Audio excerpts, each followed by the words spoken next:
Hello नमस्कार दोस्तों, मैं ऋषभ आपके चैनल एजुकेशन फॉर ऑल में एक बार फिर से आपका स्वागत करता हूं। आज हम लोग जो बिहार पुलिस के लिए चैप्टर वाइज क्लास 9th और 10th का एमसीक्यू कर रहे थे, उसमें आज मैं जो है वो क्लास 10th का साइंस का चैप्टर नंबर 1 जो है मैं उसका जो है वो एमसीक्यू टोटल का टोटल जो है वो करवाऊंगा, जो कि आपका जो भी न्यू सिलेबस है उसके आधार पर जो है वो मैं करवाऊंगा। और ये आपका एससीईआरटी से संबंधित रहेगा, जो कि स्टेट का जो सरकारी बुक होता है उसे, जिसमें आज हम लोगों को प्रकाश परावर्तन और अपवर्तन के बारे में पढ़ना है। अगर आप ज्योग्राफी का क्लास नहीं किए हैं तो उसका जो है वो प्लेलिस्ट बना हुआ है। क्लास 9th का मैं अभी करवा रहा हूँ, फिर उसके बाद मैं 10th का करवाऊंगा, तो आप जो है जा करके देख सकते हैं। अगर आप बिहार के लिए स्टैटिक पार्ट करना चाहते हैं तो उसका भी जो है प्लेलिस्ट बना हुआ है, आप जो है जा करके देख सकते हैं। तो चलिए हम लोग जो है वो स्टार्ट करते हैं। आज का पहला क्वेश्चन है कि समतल दर्पण द्वारा प्रतिबिंब सदा कैसा होता है। तो समतल दर्पण द्वारा प्रतिबिंब आभासी और आपका सीधा होता है, और समतल दर्पण का जो मैग्निफिकेशन होता है वो इन्फिनाइट होता है।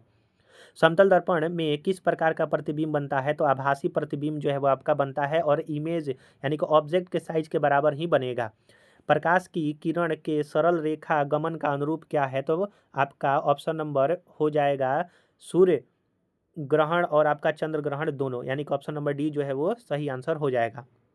किसी वस्तु की छाया तभी बन सकती है जब प्रकाश की किरणें जो है वो गमन करेगी। तो सीधी रेखा में जब गमन करेगी तभी किसी वस्तु का छाया बन सकता है। प्रकाश स्रोत के सामने एक हरी रंग की छड़ी को खड़ा कर कर रख देने पर उसकी जो है वो छाया कैसी बनेगी। तो काले रंग की जो है वो आपकी बनेगी, यानी कि ऑप्शन नंबर सी जो है वो इसका सही आंसर हो जाएगा। किसी प्रकाश स्रोत के सामने एक रुकावट रख देने पर बनता है। तो रुकावट अगर रख दिया जाएगा तो छाया और उपछाया दोनों जो है वो आपका बनेगा। आप ये याद रखिएगा। प्रकाश स्रोत के सामने एक गेंद को रख दिया जाता है तो छाया कैसी बनेगी। तो गेंद जो है वो गोल होता है, इसीलिए वो आपका गोलाकार भी छाया बनेगा। दृष्टि के भौतिक अनुभूति को कहा जाता है। तो दृष्टि के भौतिक अनुभूति को जो है वो आपका प्रकाश कहा जाता है। प्रकाश एक रूप है। तो प्रकाश जो है वो आपका एक ऊर्जा का रूप होता है। किसी माध्यम में प्रकाश की किरण माध्यम के जो है वो कणों को क्या करती है। तो कणों को जो है वो आपका गर्म करती है, प्रकाशित करती है, और माध्यम के कणों की गति जो है वो प्रदान करती है, यानी कि ऑप्शन नंबर डी हो जाएगा। प्रकाश किस ऊर्जा का रूप है। तो प्रकाश जो है वो आपका विकिरण ऊर्जा का रूप होता है। प्रकाश तरंग किस प्रकार की तरंग है। तो प्रकाश तरंग जो है वो आपका विद्युत चुंबकीय तरंग है, ऑप्शन नंबर बी सही आंसर हो जाएगा। प्रकाश तरंग के गमन के लिए किस प्रकार की माध्यम की आवश्यकता होती है। तो किसी भी प्रकार की माध्यम की आवश्यकता नहीं होती। यह निर्वात में भी चल सकता है, लेकिन ध्वनि के लिए माध्यम की आवश्यकता होती है, आप ये याद रखिएगा। प्रकाश जो है वो अनुप्रस्थ टाइप की जो है वो तरंग होती है, आप ये भी याद रखिएगा। प्रकाश का तरंग दैर्घ्य अन्य बाधाओं की तुलना में होता है। तो प्रकाश का जो तरंग दैर्घ्य होता है अन्य बाधाओं की तुलना में बहुत ही छोटा आपका होता है। प्रकाश किरण होती है। तो प्रकाश किरण जो है वो प्रकाश का एक बिंदु पथ होता है। किरणों के समूह को क्या कहते हैं। तो किरणों के समूह को जो है वो किरण पुंज या फिर प्रकाश पुंज जो है वो कहा जाता है। तो ऑप्शन नंबर ग हो जाएगा इसका। किसी उच्च कोटि की पॉलिश किए गए दर्पण अपने पर पड़ने वाले प्रकाश को परावर्तित करता है। तो कैसे करता है। तो पूर्ण रूप से करेगा। वहीं रफ सरफेस रहेगा तो आंशिक रूप से। तेल लगा कागज क्या होता है। तो पराभाषक होता है, यानी कि ट्रांसल्यूसेंट होता है। आधुनिक क्वांटम सिद्धांत के आधार पर प्रकाश क्या है। तो आधुनिक क्वांटम सिद्धांत पर प्रकाश जो है वो आपका ना ही कण मान्य है और ना ही तरंग मान्य है, यानी कि ऑप्शन नंबर सी जो है वो आपका सही आंसर हो जाएगा। सूर्य से आने वाली प्रकाश पुंज होती है। तो सूर्य तो वो आपका समांतर प्रकाश पुंज होती है। प्रकाश की किरणें गमन करती हैं। तो प्रकाश की किरणें जो है वो आपकी सीधी रेखा में गमन करती है। प्रकाश के परिवर्तन के कितने नियम है। तो प्रकाश के परिवर्तन के जो है वो आपके 2 नियम है। फोकस पर अभिसरित करने वाला किरण पुंज परावर्तन के बाद समांतर हो जाता है। तो वो आपका अवतल दर्पण में होता है। एफ बराबर आर बाई टू सत्य है। तो एफ बराबर आर बाई टू सत्य जो है अवतल और उत्तल दर्पण दोनों के लिए होता है। जो आपका उत्तल दर्पण होता है वो जो आपका साइड मिरर व्यू होता है गाड़ियों में, उसमें जो है वो प्रयोग किया जाता है। किसी बिंब का अवतल दर्पण द्वारा प्रतिबिंब आभासी सीधा तथा बिंब से बड़ा पाया जाता है। वस्तु की स्थिति क्या होनी चाहिए। तो दर्पण के ध्रुव तथा मुख्य फोकस के बीच में जो है वो आपका बने रहेगा, तब जो है वो आपका आभासी और आपका बड़ा बनेगा।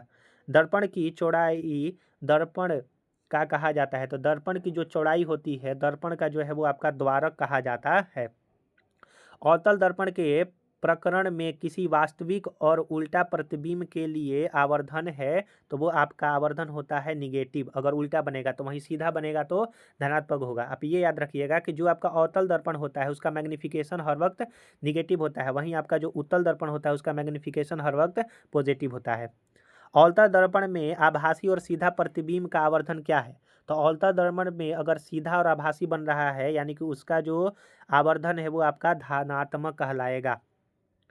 नई कार्तीय चिन्ह परिपाटी के अनुसार दर्पण के सामने रखे गए बीम दूरी ली जाती है तो वो आपका निगेटिव जो है वो आपका लिया जाता है। अगर सामने रहेगा तो वहीं पीछे रहेगा तो पॉजिटिव। एक प्रयोग में अवतल दर्पण द्वारा किसी बिंब का प्रतिबिंब एक पर्दे पर प्राप्त किया जाता है। दर्पण की फोकस दूरी को निर्धारित करने के लिए प्रयोगकर्ता को मापने की जरूरत है तो दर्पण तथा पर्दे के बीच की दूरी को। उत्तल दर्पण के प्रकाश में दर्पण द्वारा प्रतिबिंब सदैव आभासी एवं सीधा होता है। अंततः आवर्धन जो है वो आपका क्या होगा? तो आपका सीधा और आभासी हो जाएगा तो वो आपका धनात्मक होगा। वहीं अगर उल्टा रहता तो आपका वो ऋणात्मक हो जाएगा, निगेटिव।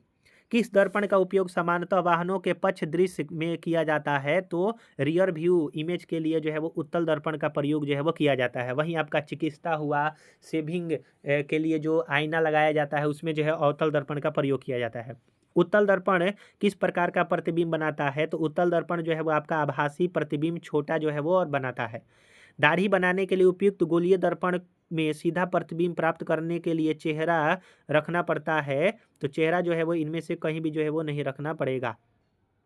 वास्तविक वस्तु का हमेशा सीधा प्रतिबिंब बनाने वाला दर्पण क्या है? तो वास्तविक वस्तु का हमेशा सीधा प्रतिबिंब जो है वो समतल और उत्तल दर्पण बनाएगा, यानी कि ऑप्शन नंबर ए जो है वो सही आंसर हो जाएगा। वास्तविक प्रतिबिंब की प्रकृति कैसी होती है? तो वास्तविक प्रतिबिंब की प्रकृति जो है वो उल्टा होता है। दाढ़ी बनाने के लिए किस प्रकार का दर्पण प्रयोग करते हैं? तो अवतल दर्पण का प्रयोग करते हैं। डेंटिस्ट भी अवतल दर्पण का प्रयोग करते हैं। जैसे दांत कान वाले डॉक्टर के पास जाइएगा तो जो आपका वो लिए रहते हैं आईना या फिर जो ग्लास होता है वो आपका होता है अवतल दर्पण का। 20 सेंटीमीटर फोकस दूरी वाले अवतल दर्पण को सूर्य प्रकाश के सामने रख दिया जाता है।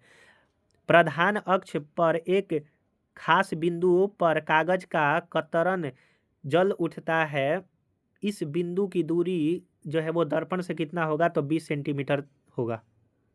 गोलीय दर्पण का वक्रता केंद्र 40 सेंटीमीटर है तो उसकी फोकस दूरी जो है वो 20 सेंटीमीटर होती है, क्योंकि रेडियस ऑफ कर्वेचर के आधा होता है फोकस। मुख्य अक्ष दर्पण के ध्रुव पर अभिलंब होता है। एक अवतल दर्पण में वस्तु की स्थिति ध्रुव और फोकस के बीच में क्या होता है? उसका प्रतिबिंब कैसा बनेगा? तो ध्रुव और फोकस के बीच में रहेगा तो वो माफ कीजिएगा काल्पनिक और जो है वो आपका बड़ा बनेगा। ऑप्शन नंबर जो है वो डी हो जाएगा। किसी गोलीय दर्पण तथा किसी पतले गोलीय लेंस दोनों की फोकस दूरी -15 सेंटीमीटर है तो लेंस जो है वो आपका कैसा है? तो वो आपका दोनों जो है वो आपका अवतल होगा, क्योंकि ये निगेटिव दिया है, वहीं पॉजिटिव रहता तो उत्तल हो जाता। मुख्य अक्ष के समांतर चलने वाली प्रकाश की किरणें अवतल दर्पण से परावर्तन होने के बाद मुख्य अक्ष के एक बिंदु से होकर गुजरती है। उस बिंदु को जो है वो फोकस कहा जाता है। ऑप्शन नंबर सी जो है वो सही आंसर हो जाएगा। किस दर्पण का दृष्टि क्षेत्र बड़ा होता है? तो उत्तल दर्पण का जो दृष्टि क्षेत्र होता है वो आपका बड़ा होता है। गोलीय दर्पण की फोकस दूरी उसकी वक्रता त्रिज्या से क्या होती है? तो वो आपकी आधी होती है।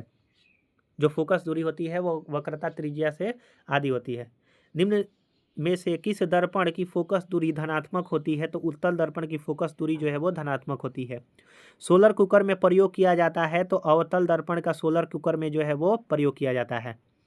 रोगियों के नाक कान गले आदि जांच करने के लिए डॉक्टर जो है वो आपका अवतल दर्पण का प्रयोग करता है। अगर आपको ये वीडियो पसंद आ रहा होगा तो वीडियो को लाइक कीजिए, शेयर कीजिए। अभी तक चैनल को सब्सक्राइब नहीं किए हैं तो चैनल को भी सब्सक्राइब कर दिया कीजिए। अगर आपने पीछे वाला वीडियो नहीं देखा है ज्योग्राफी का तो उसका प्लेलिस्ट बना हुआ है, आप जो है जा करके देख सकते हैं।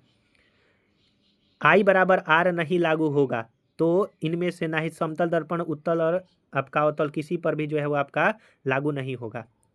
टॉर्च से किस प्रकार का प्रकाश पुंज जो है वो प्राप्त होता है? तो संतृप्त प्रकाश जो है वो होता है, यानी कहा गया ऑप्शन नंबर सी जो है वो आपका सही आंसर हो जाएगा। 20 सेंटीमीटर फोकस दूरी वाले अवतल दर्पण को सूर्य प्रकाश के सामने रखा जाता है। इसके सामने डी दूरी पर रखा माचिस की तिल्ली जल उठती है, तो डी का मान जो है वो कितना होगा? तो 20 सेंटीमीटर ही होगा। दर्पण के सामने किसी भी दूरी पर स्थित वस्तु का प्रतिबिंब सीधा प्राप्त होता है, तो दर्पण जो है वो क्या होगा? या तो समतल होगा या फिर उत्तल होगा, दोनों में से कोई एक होगा अगर सीधा प्राप्त होता है तो। किस प्रकार का अग्रद्वीप में प्रयुक्त दर्पण निम्नलिखित में से कौन सा होता है? तो अग्रद्वीप में प्रयुक्त दर्पण जो है वो आपका अवतल दर्पण होता है। समतल दर्पण की फोकस दूरी क्या होगी? तो समतल दर्पण की जो फोकस दूरी होती है वो आपका अनंत होता है। अवतल दर्पण के सामने वस्तु को कहाँ रखा जाए ताकि प्रतिबिंब उल्टा और वास्तविक और समान आकार का मिले? तो वक्रता केंद्र पर जो है वो आपका रखा जाता है, जिसको 2F कहा जाता है। एक गोलीय दर्पण की फोकस दूरी प्लस 20 सेंटीमीटर है, तो गोलीय दर्पण जो है वो आपका कैसा होगा? तो वो उत्तल है। प्रकाश के अपवर्तन के सिद्धांत कितने हैं? तो 2 हैं। जिस माध्यम का अपवर्तनांक अधिक है वह कम अपवर्तनांक वाले माध्यम की तुलना में क्या होगा? तो प्रकाशीय सघन आपका होगा, प्रकाशिक सघन होगा। निम्नलिखित में से किस माध्यम में प्रकाश की चाल अधिकतम होती है? तो हवा में से जो है वो सबसे ज्यादा होती है। कौन सा लेंस अपसारी लेंस भी कहते हैं? तो अपसारी लेंस उत्तल लेंस को कहते हैं अपसारी लेंस। शीशा या कांच किस प्रकार का माध्यम है? तो शीशा और कांच जो है वो प्रकाशिक माध्यम है। प्रकाश की चाल भिन्न होती है, तो भिन्न माध्यमों में भिन्न भिन्न होती है। कांच पारदर्शी माध्यम से प्रकाश की किरणें गुजरती हैं, तो क्या होता है? तो क ख ग तीनों होगा, यानी कि कुछ भाग परावर्तित होगा, कुछ भाग अपवर्तित होगा, कुछ भाग जो है वो आपका अवशोषित हो जाएगा। वायु में प्रकाश की चाल निर्वात की अपेक्षा होती है, तो वायु में प्रकाश की चाल निर्वात की अपेक्षा जो है वो कम होती है, क्योंकि निर्वात में जो है वो सबसे ज़्यादा होता है, लगभग 3 लाख मीटर प्रति सेकंड, किलोमीटर प्रति सेकंड होता है आपका, मीटर प्रति सेकंड होता है। प्रकाश की किरण हो सकती हैं, तो प्रकाश की किरण दर्पण द्वारा परावर्तित, पारदर्शी माध्यम द्वारा अपवर्तित और लेंसों द्वारा अपवर्तित, यानी कि इनमें से सही हो जाएगा। किसी पारदर्शी माध्यम से प्रकाश की किरणें गुजरने पर आपतन कोण और निर्गत कोण में क्या संबंध है? तो वो आपका बराबर होता है, यानी कि किसी पारदर्शी माध्यम से प्रकाश के किरण गुजरने पर आपतन कोण और निर्गत कोण जो है वो आपके बराबर होते हैं। प्रकाश हमें निम्नांकित संचार के साधन प्रदान करता है, तो कांच रेशो से बनी तंतु, प्रकाशीय जो है वो और टेलीफोन, यानी कि इनमें से सभी हो जाएगा।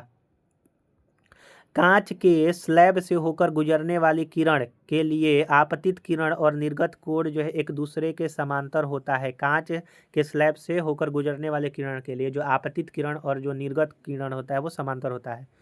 क्रांति कोण सघन माध्यम में वह आपतन कोण है जिसके लिए विरल माध्यम में अपवर्तन कोण जो है वो आपका 90 डिग्री है। वायुमंडलीय अपवर्तन के कारण आकाश में तारे जो है वो आपके टिमटिमाते हैं। आंखों में प्रवेश करने वाले तारे के प्रकाश फ्लक्स में निरंतर परिवर्तन के कारण तारों में के स्थिति में हमेशा बदलती है, जिससे आंखों को तारे जो है वो दिखाई देते हैं टिमटिमाते हुए जो है वो दिखाई देते हैं। देखिए इसमें जो है वो 135 क्वेश्चन है, तो मैं इसको आज टोटल करवा देता हूँ। सूर्य उदय तथा सूर्यास्त के समय वायुमंडलीय अपवर्तनांक के कारण सूर्य की स्थिति का पता लगाया जाता है, आभासी स्थिति जो है वो पता लगता है। किस कारण से सूर्य उदय और सूर्यास्त समय सूर्य की चक्रिका चपटी प्रतीत होती है? तो वायुमंडलीय अपवर्तन के कारण ऐसा होता है। आवर्धन का जो ऋणात्मक मान बताता है कि वस्तु के सापेक्ष प्रतिबिंब जो है वो उल्टा है। छोटा अक्षरों को पढ़ने के लिए किस प्रकार का उपयुक्त जो है वो किया जाता है? तो 5 सेंटीमीटर फोकस दूरी वाले उत्तल लेंस का। वास्तविक वस्तु का आभासी प्रतिबिंब होता है, तो वास्तविक वस्तु का जो आभासी प्रतिबिंब होता है वो समतल दर्पण। वास्तविक वस्तु का वास्तविक प्रतिबिंब नहीं बनता है, तो इनमें से किसी में भी जो है वो नहीं बनता है वास्तविक वस्तु का वास्तविक प्रतिबिंब। वस्तु से छोटा प्रतिबिंब बनता है, तो अवतल दर्पण में, उत्तल दर्पण में और आपका समतल दर्पण में नहीं बनेगा, वो बराबर बनता है। हवा में टंगी वस्तु को पानी के अंदर से पानी के सतह के लंबवत देखने पर इस वस्तु का प्रतिबिंब जो है वो वस्तु के जो है वो अधिक दूर होता है। अगला क्वेश्चन है आपका कि उत्तल लेंस में जब बीम फोकस एवं लेंस के बीच रखी जाती है तो प्रतिबिंब जो है वो काल्पनिक और सीधा बनता है। एक उत्तल लेंस की फोकस दूरी 20 सेंटीमीटर है तो लेंस की क्षमता जो है वो +5 डायोप्टर है। किसी लेंस के प्रकाशीय केंद्र से होकर गुजरने वाली किरणें के पथ में अपवर्तनांक के बाद जो है वो विचलन नहीं होता है। कोई लेंस है, उसका प्रकाशीय केंद्र से होकर गुजर रहा है कोई किरण, तो उसमें अपवर्तनांक के बाद विचलन नहीं होगा। निम्नलिखित में से कौन सा पदार्थ लेंस के लिए प्रयुक्त नहीं किया जा सकता है? तो मिट्टी, जल, कांच और प्लास्टिक हो जाएगा। जिस लेंस का एक तल उभरा हुआ हो लेकिन दूसरा तल समतल हो उसको समोत्तल लेंस कहते हैं। समोत्तल लेंस जो है वो कहा जाता है। अवतल लेंस में वास्तविक वस्तु का हमेशा आभासी प्रतिबिंब जो है वो बनता है। 2 डायोप्टर क्षमता वाले लेंस की फोकस दूरी जो है वो +5 सेंटीमीटर होगा, 50 सेंटीमीटर होगा। उत्तल लेंस द्वारा तब काल्पनिक प्रतिबिंब बनता है जब बीम फोकस से कम जो है वो दूरी पर रहता है, तब जो है काल्पनिक प्रतिबिंब बनेगा। जब कोई वस्तु अनंत पर रखा हो तो उत्तल लेंस द्वारा प्रतिबिंब जो है वो फोकस पर बनता है और बहुत ही छोटा बनता है। मोटे लेंस की फोकस दूरी पतले लेंस की तुलना में कम होती है। मोटे लेंस की फोकस दूरी पतले लेंस की तुलना में कम होती है। समान फोकस दूरी के उत्तल और अवतल लेंस सटाकर रखे गए तो युग्म में काम जो है वो करेगा, तो कांच की आयताकार सिल्ली की तरह काम करेगा। किसी बिंब का इन्फानाइट पर प्रतिबिंब प्राप्त होता है तो बिंब को उत्तल लेंस के सामने रखा जाता है, तो लेंस के मुख्य फोकस पर अगर आप रखेंगे, अगर फोकस पर कोई वस्तु रखा है तो प्रतिबिंब आपका इन्फानाइट पर बनेगा, और इन्फानाइट पर रखा हुआ है तो प्रतिबिंब जो है फोकस पर बनेगा और छोटा बनेगा। निम्नलिखित में से किस लेंस की फोकस दूरी धनात्मक होती है? तो उत्तल लेंस की फोकस दूरी धनात्मक। उत्तल लेंस के प्रकरण में जब प्रतिबिंब वास्तविक होता है तो आवर्धन जो है वो आपका ऋणात्मक होगा। उत्तल लेंस के प्रकरण में जब प्रतिबिंब वास्तविक बनेगा तो आवर्धन जो है वो निगेटिव होगा। किसी अवतल लेंस के लिए फोकस दूरी जो है वो आपका ऋणात्मक होता है।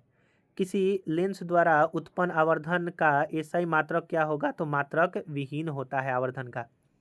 लेंसों में मुख्य फोकस की संख्या जो है वो 2 होती है।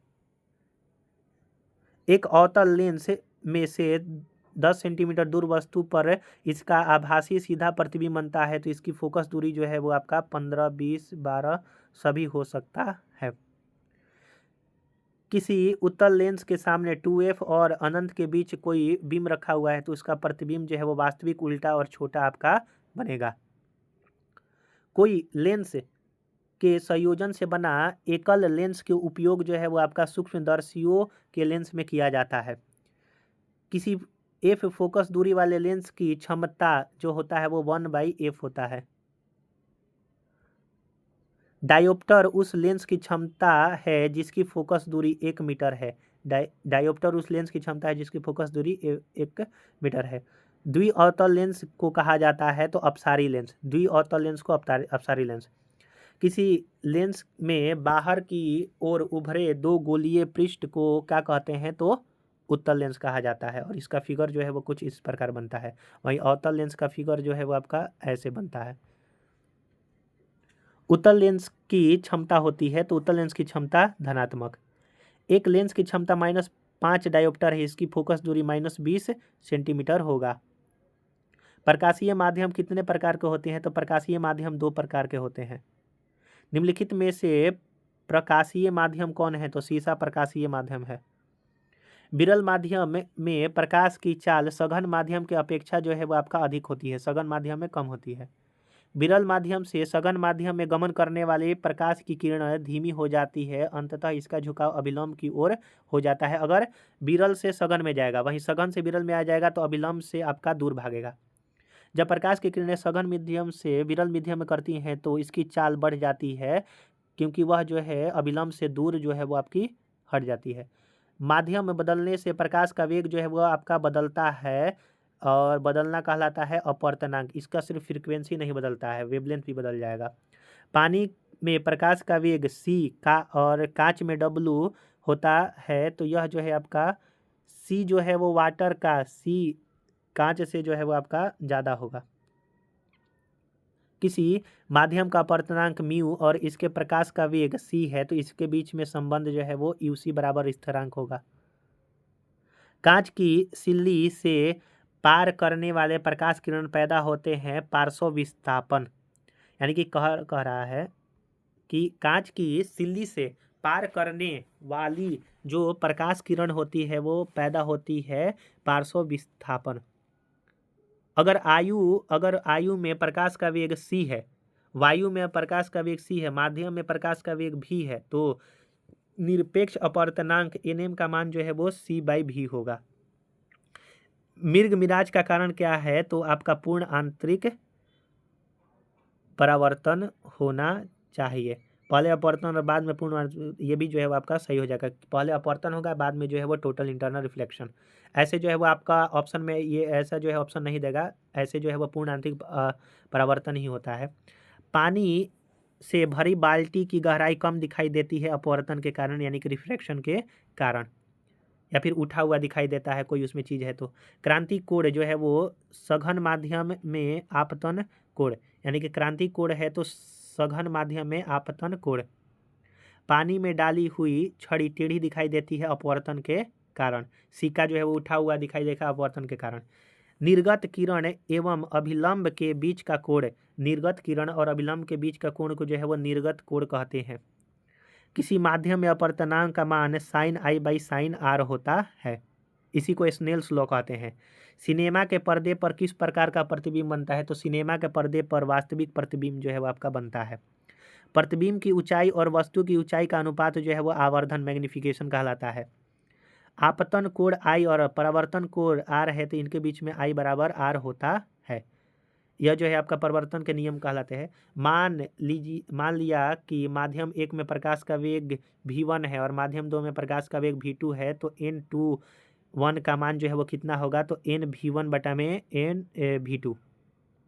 कांच या पानी का प्रकाश वेग जो है वो, कांच या पानी में प्रकाश का वेग जो है वो आपका घट जाता है।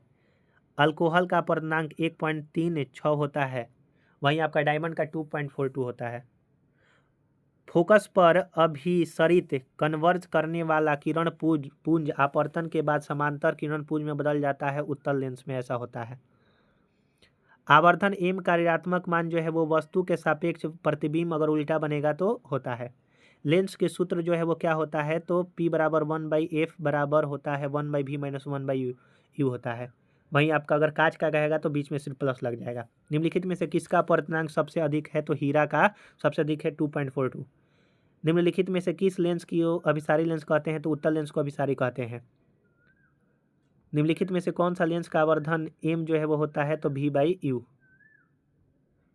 निम्नलिखित में से किस माध्यम में प्रकाश की चाल सबसे अधिक होती है? तो निर्वात में सबसे अधिक होती है। और जो है लास्ट क्वेश्चन है कि निम्नलिखित में से कौन सा लेंस की क्षमता का मात्रक है? तो डायोप्टर जो है वो लेंस की क्षमता का मात्रक है। तो हम लोगों ने यहाँ पर जो है वो क्लास 10th का चैप्टर नंबर 1 साइंस का जो है वो प्रकाश और लेंस के बारे में टोटल जो है वो 135 क्वेश्चन किया। अगर आप इसको 2 से 3 बार रिवाइज कर लेंगे तो और कहीं से भी प्रकाश चैप्टर को पढ़ने की ज़रूरत आपको नहीं पड़ेगी। अगर आप जो है वो रेलवे के लिए साइंस का प्रीवियस ईयर क्वेश्चन पेपर करना चाहते हैं तो उसका भी प्लेलिस्ट बना हुआ है, आप जो है जा करके देख सकते हैं। अगर आपको ये वीडियो पसंद आया हो तो वीडियो को लाइक कीजिए, अपने दोस्तों में शेयर कीजिए। अभी तक चैनल को सब्सक्राइब नहीं किए हैं तो चैनल को भी शेयर और सब्सक्राइब कर दिया कीजिए। तो चलिए हम लोग जो है अब अगले वीडियो में मिलेंगे, तब तक के लिए नमस्कार।